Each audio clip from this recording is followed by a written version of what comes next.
All right, talk about one expected thing after another. This video immediately follows the previous one about the 10-cent roulette wheel. This is Christian again, my series on thoughts about living in Las Vegas, and I think it's part 14.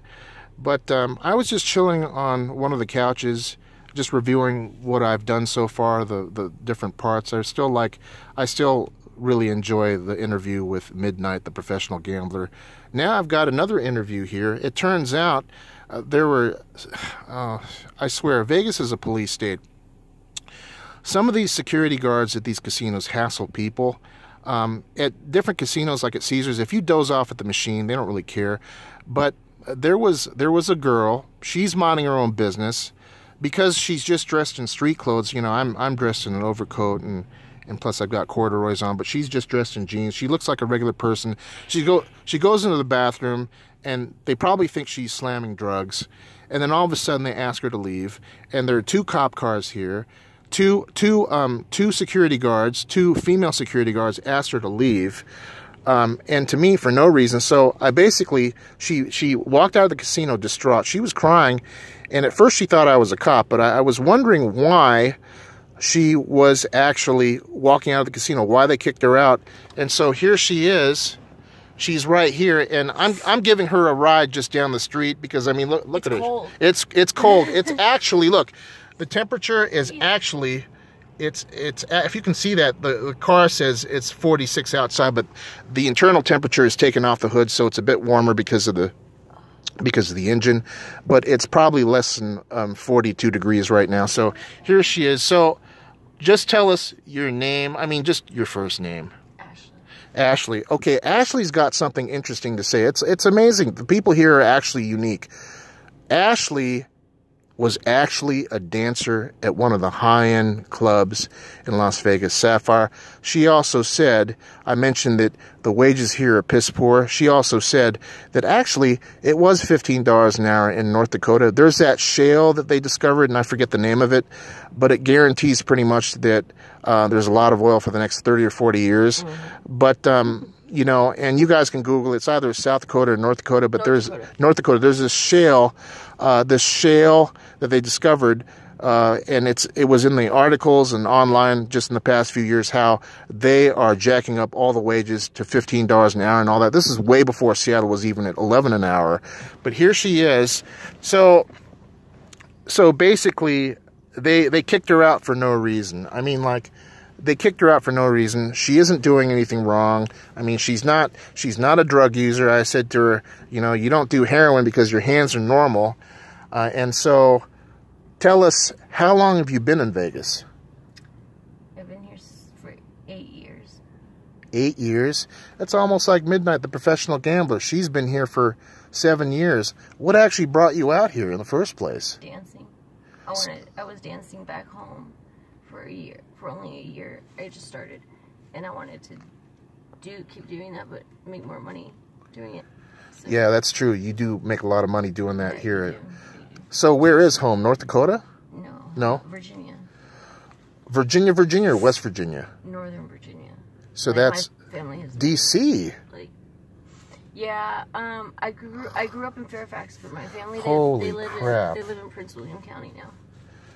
Fairfax. So I actually still have my driver's license it's valid and everything from that state. I never changed. That's why you sound the way you do. You sound like the way you sound like you're from one of those suburban DC metro area middle class families. Am I right? Mm-hmm. Yeah. Yeah. Well, no, I mean, you know, my father's a lawyer. Mommy dropped out of graduate school in the late 60s, you know. And on my father's side, we've had lawyers on that side of the family for 4 generations. I personally also have a law degree, but I don't practice. I've got a law degree plus 2 master's degrees. I don't practice. Jesus. Well, you know, in Seattle, it's so jacked up in Seattle. It's just like DC, except in DC, most of the people with graduate degrees or professional degrees are lawyers. But in Seattle, they have such a high percentage of people about 60% have at least a BA, and probably roughly 25% overall have at least a master's. I mean, I didn't go straight through school. I took off and chilled. You know, I chilled for 4 years for my undergrad degree. I could have graduated a year early, but I graduated 4 years late. In law school, I chilled again. I basically took 3 years and a quarter, 3 years and a semester to graduate. And then I chilled some more. I waited for some online programs, so I have a legitimate master's in literature and a legitimate master's in creative writing. What do? Well, I do different things. I've traveled. But to me, learning is learning. And that's all I care about. I went to school, and I still want to do more, but I just like learning about different things, especially late 19th century literature. It's funny, too, because in previous videos, I've talked about how, especially with Midnight the Professional Gambler, I was in jail for 2 days because I was buying liquor for my half-brother's friends back in the 90s. And I met a bank robber in jail. The feds wanted to talk to him. I'm doing a recap here because basically he robbed 12 different banks or more in 4 different states, but they couldn't pin anything on him because the surveillance tapes were weak. So they offered him a deal of 4 years, and we were laughing about this in jail. Eventually, for me, the charges got dropped, but for him, he took the deal and he was shipped off. But so the thing is this. So here she is. Here she is. She's from basically the DC metro area. And that's the one thing about Vegas. It draws people from all over the place. So take us step by step. How old are you? You've got to be like, what, 30, 28? 30. 30? Yeah, I'm 47. So how did that work? How did you go from Fairfax to here? I flew. No. No, I mean, joking. yeah, okay, yeah. So, yeah. Well, what were you gonna say? Okay, step by step. So, you graduated from high school, I did some college. You did some college, where'd you go, like George Mason, UVA? Oh, God, that's so weird, you're just like, that's so weird. I went to Nova and was gonna transfer to George Mason. Nova in Florida? Nova in Virginia. Virginia Community. Oh! I thought you meant Nova University. NVCC is what it is actually. Okay.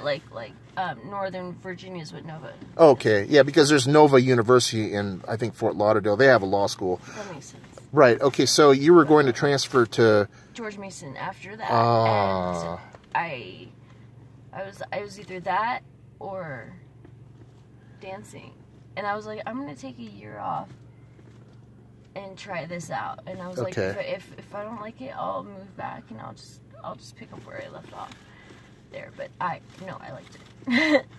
How did you? I like to work. That's not. You get paid to party, but it is work still. Like you're gonna make as much as you try. Like you know what I mean? Like if you try hard, you're gonna make. Yeah. Because some girls don't, whatever. My point is that I wanted to try. But how did you fall into that in the first place? I mean, because it's so far removed from the reality you live in or lived in. I kind of always had it, in the back of my mind. I was always very curious. No, and I don't mean always. Right.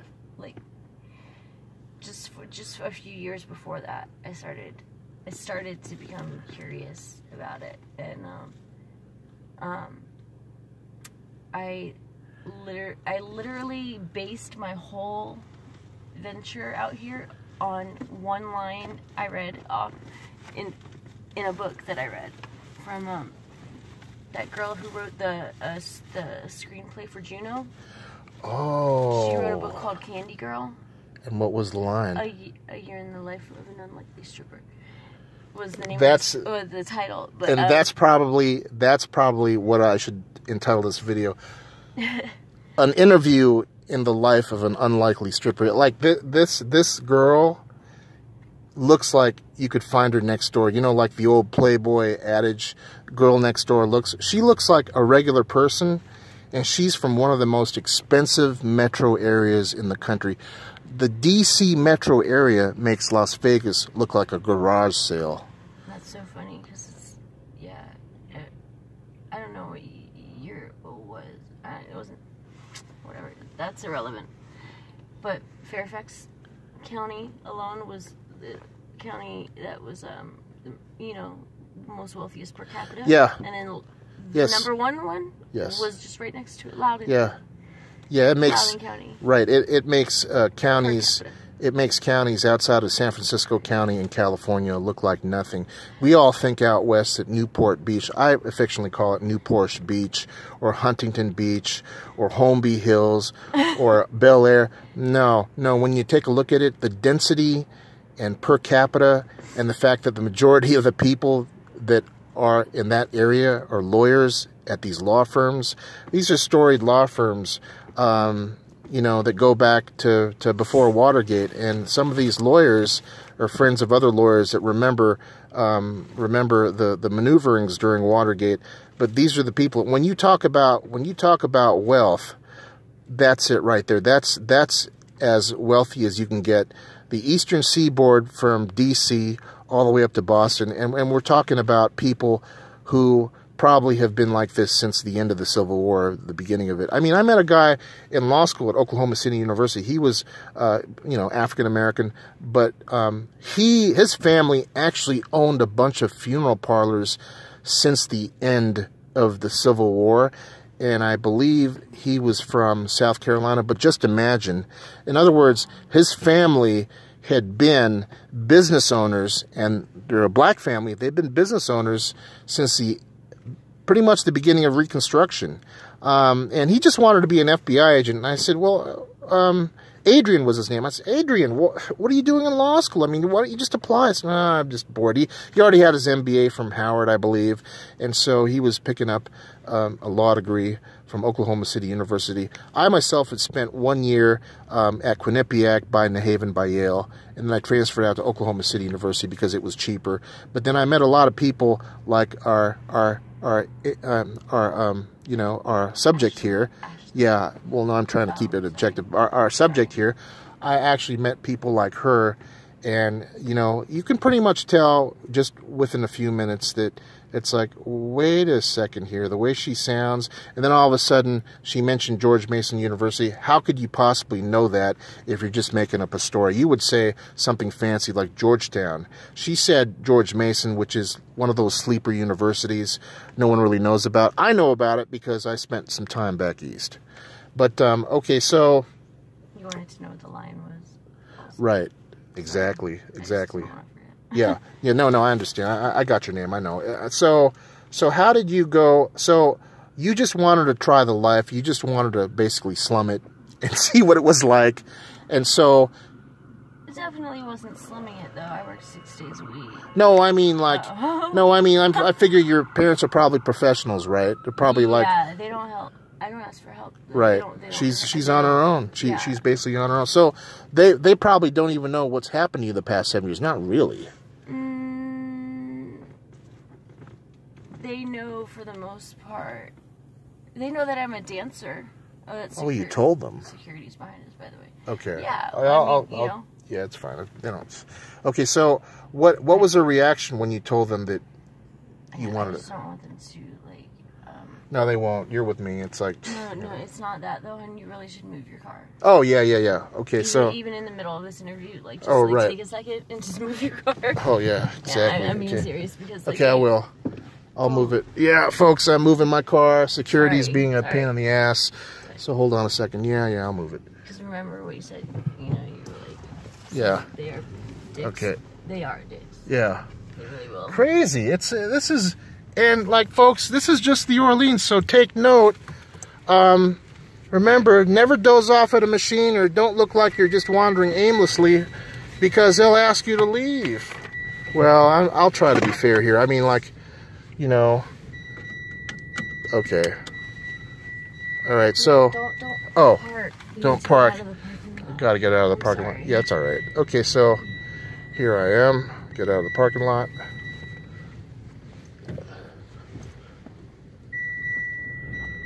Okay, hold on. I'll just try to park across the street. I'll wrap it up. It's just a few more minutes, and I'll take you to where you need to be. Hold on. Oh, boy. Crazy. This is a Twilight Zone here.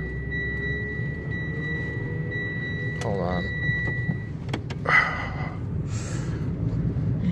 It's funny you still got the video going. Yeah, oh yeah, no, this is legit. It's legit. My audience knows it's Gonzo style. This isn't scripted. This isn't staged. Okay, so, all right, good. Now, all right, so $64,000 question is, what was your reaction when you told them that you dance? And did you tell them, or was it like like an undiscovered, you know, it's an accidental discovery? I told them they actually weren't. It didn't hit them like I thought it was gonna, and the reason for that is because being parents, they had imagined way worse. And I was like, why would you do that? Like, that's horrible. Like, what? No, I validated it with, like, you know, my licenses and everything, and I had receipts of, like, you know, having checked in, checked out for like years, you know, of work, like, you know, that's I was like, see, like, this is, you know, this is what I did. Why would you think I was, like, you know? So what? So it was. That's what happens when you don't keep in contact with them. Well, you can. I mean, because yeah. For a while. So okay, so like, bring us to the high points. Okay, so what's the most you've made in one day? I'm sure you broke 5,000. Oh my God, yeah. No, I made 17,000. 17,000 in one day, and this is just dancing. That's nothing, though. Yeah. I know girls that have made way more, and I made way more than that. You know, outside the club, like guys will pay you to hang out. Guys will pay you to party, like the whole night. They'll be like, "Take off work, come to see that." And here she is. She's willing to do an interview. Look at this. This girl has actually made several $1,000s off guys that just wanted to hang out with her for one night. Just hang out. That's it. So like, okay, so you must have lived near the Strip. You must have lived either in Summerlin or. Where did you live at that point with all the money coming in? Like, in particular, where did I live? Yeah, like the neighborhood. Panorama. She lived at oh, what a coincidence, because I just did a video on Panorama and said, this is just like Seattle, except less. I mean, cheaper. You lived at Panorama. So I was guessing that a one-bedroom in there was only about $1,900. Is that true? Yeah. Yeah, $2,800 in Seattle. Mm-hmm. So, okay, so tell us, okay, you were there, so you could afford to actually shop like a tourist. You could go to Saks, Tiffany's. You could do what people in Seattle normally do with their tech money. They just go and blow $1,000 on a trinket. I hoarded my money. Ooh. I got it. That was like a little, like, addiction in its own right there. Is I just hoarded it. Like, I just, like... Wow. I just put it away. Like, I had 4 accounts. I had my sock drawer had, like, just wads of cash. Like, I just liked seeing a lot and feeling that security, like, you know. And so you still have your positions? You still have the cash? Hell no. What? What happened? Something happened. It wasn't drugs, was it? Maybe. Oh. Well, no, I mean, like, what? Well, I figured, okay, Coke, fine. I've been to Colombia. Coke is just $8 a gram in Colombia, and it's as unstepped on as you can get. I mean, it's heart attack cocaine. You don't want to go to Colombia. I was there for 30 days, and I didn't want any part of it. I saw it, but I didn't want to do it. I mean, your nose would basically fall off if you have an addictive personality. $8 a gram. What? $8 a gram cocaine in Colombia. Yes. It's at the source. Yeah. Okay, so you were nervous about what? Oh, us sitting here. Oh, are nervous. Okay. Yeah. I'm really nervous because, you know, because I might have stuff on me.